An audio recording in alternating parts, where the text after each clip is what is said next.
បាទសួស្តីបងប្អូនអ្នកគ្នាបាទបន្ទាប់ពីចប់ការងារដល់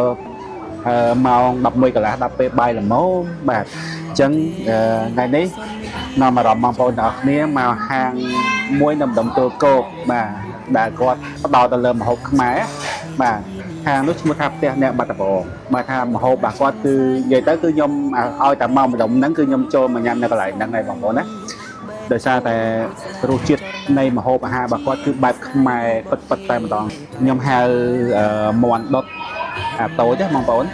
តកកឈូសមានបាយមួយឆ្នាំងមកល្មមម្នាក់ឯងមានទឹកមួយកែវមកហើយផលដែលយើងញ៉ាំទឹកនេះគឺដើម្បីជួយសម្រួលដល់ប្រព័ន្ធរំលាយអាហាររបស់យើងជួយសម្រួលអាហារបាទអូខេតើឥឡូវចាប់ដើមញ៉ាំបាយណាបងប្អូននេះមាន់ដុតចឹងខ្ញុំហាមហូបមកបដាអញ្ចឹងមានមកមាន់ខ្ញុំញ៉ាំមាន់មុនបាទបងប្អូននេះជាយ៉នេះនិយាយទៅរសជាតិដើមរបស់អ្នកបាត់ដំបងណាបងប្អូនខ្ញុំចូលចិត្តខ្ញុំកំងនិយាយទៅកំងពីហាងមកគាត់ញ៉ាំជាប្រចាំហ្មងខ្ញុំផ្លូវ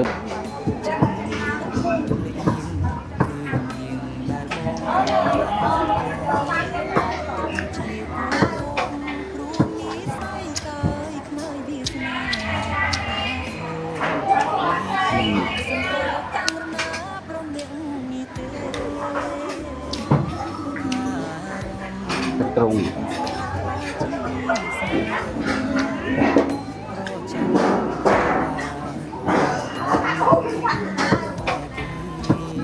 បងប្អូននេះគឺសឡម្ជូរខួរក្តាមសម្លម្ជូរខួរក្តាមរបស់ផ្ទះអ្នកបាត់ដំបងឈ្ងុយមែនតើធំក្នុងប្រហុកតិចល្មម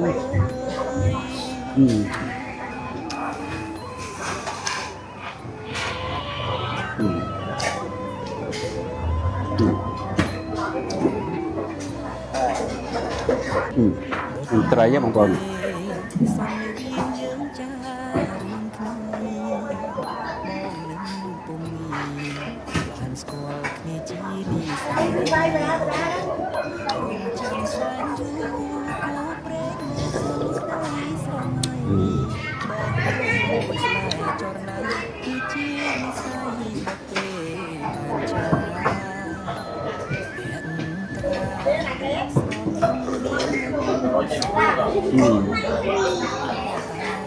ល្មម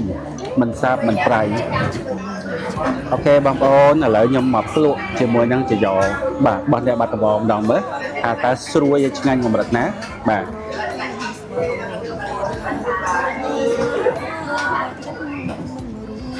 នឹងទៅញ៉ាំជាមួយជ្រក់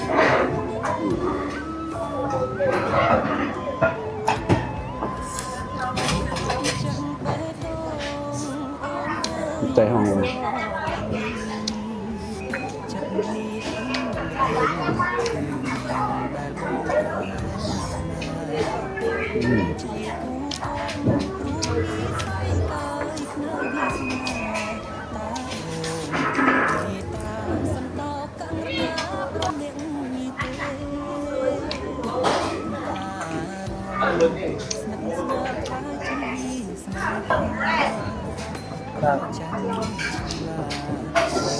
រៀងអាលាអញ្ចឹងខ្ញុំសុំញ៉ាំតកកឈូសបន្តិចសិន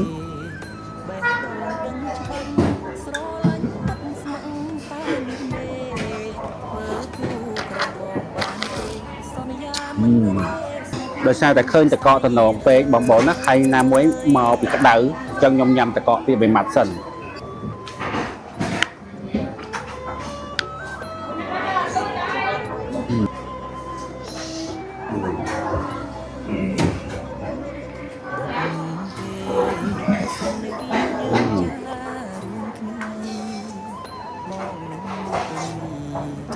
ឆ្អែតហ្មងបងប្អូន